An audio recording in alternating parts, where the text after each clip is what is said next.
चलिए आज एक बहुत ही जरूरी रणनीतिक अपडेट पर नजर डालते हैं।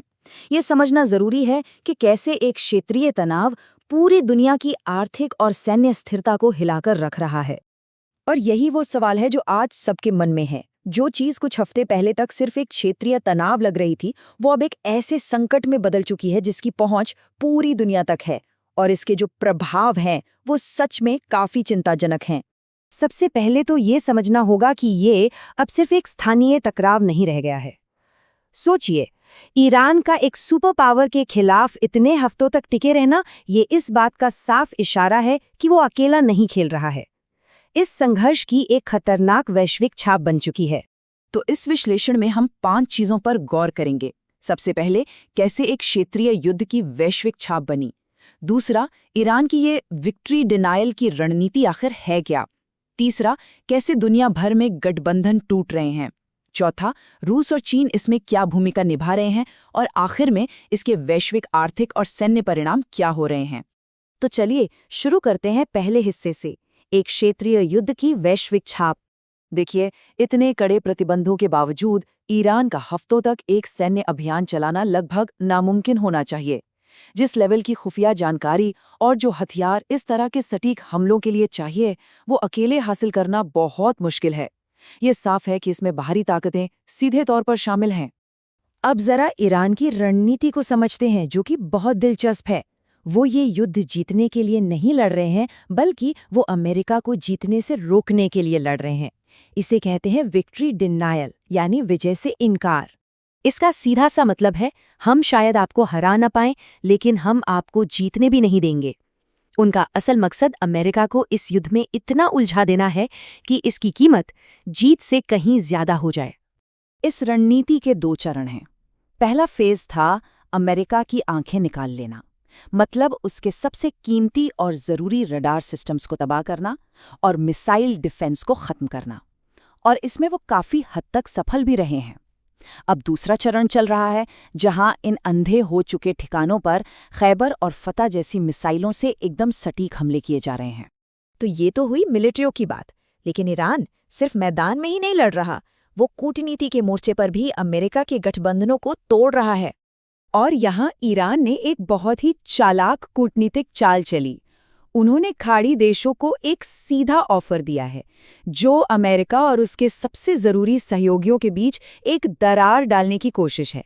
संदेश साफ है, अगर अमेरिकी हमले आपके ठिकानों से नहीं होते, तो आप पर भी हमले नहीं होंगे।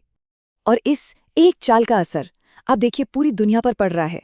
मिडल ईस्ट में इंटरसेप्टर भेजने के लिए अमेरिका को ताइवान और साउथ कोरिया से अपनी मिसाइल डिफेंस सिस्टम को हटाना पड़ रहा है। यहाँ तक कि यूक्रेन से भी पैट्रियट मिसाइल सिस्टम हटाए गए हैं।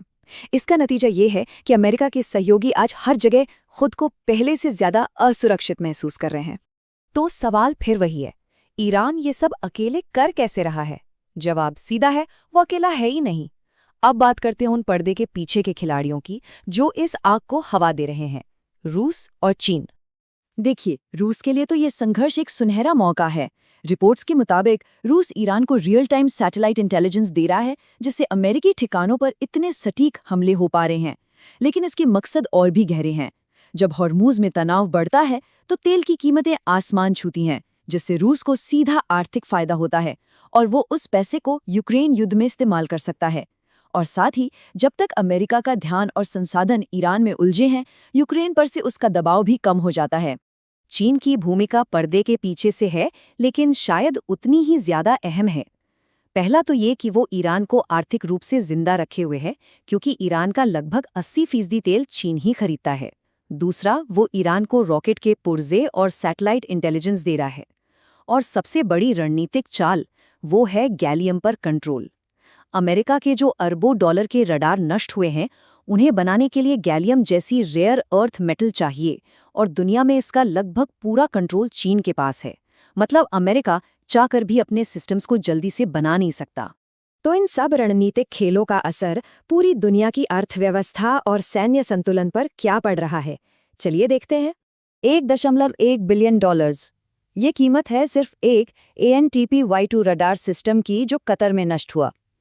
आप इसी से अंदाजा लगा सकते हैं कि ईरान के हमलों की वित्तीय लागत कितनी ज्यादा है। और बात सिर्फ पैसों की नहीं है, बात है प्रोडक्शन की। ईरान हर महीने करीब 100 एडवांस मिसाइलें बना रहा है और जवाब में अमेरिका सिर्फ 7 इंटरसेप्टर। ये एक ऐसी दौड़ है जिसे अमेरिका गणित के हिसाब से तो हार ही रहा है। और आप देखिए, ये सैन्य संकट कैसे एक बड़े आर्थिक संकट में तब्दील हो रहा है। खाड़ी के देश जो अमेरिकी सुरक्षा पर निर्भर हैं, अब अमेरिका से अरबों डॉलर का निवेश निकालने की धमकी दे रहे हैं।